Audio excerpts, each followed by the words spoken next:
అందరికీ నమస్కారం. ఇంగ్లీష్లో అగ్రికల్చర్ అని పిలుస్తారు. ఈ పదానికి అర్థము తెలుగులో వ్యవసాయం అని పిలుస్తారు. వ్యవసాయం నుండి సాయము ఎలా వస్తుందో మొత్తము ఒక వీడియోలో అయితే తెలియజేశాను. ఇప్పుడు అగ్రికల్చర్ ఈ మొత్తం పదానికి అర్థమైతే చెప్పాలనుకుంటున్నాను నాకున్న అనుభవంతో. చూడండి, agriculture is way to give to life for people. Agriculture gives to work for people. Agriculture gives to food for people. Agriculture born for the people. Agriculture is not a business.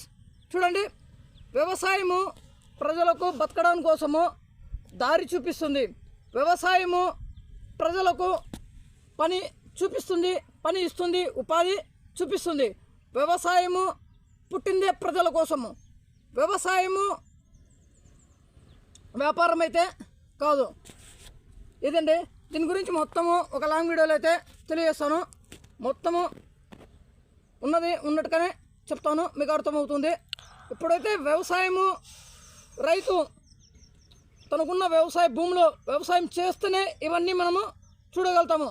లేదంటే ఈ విధంగా ఉంటే బీడు భూములుగా ఉంటే ఈ విధంగా ఇవన్నీ మేము చూడలేము.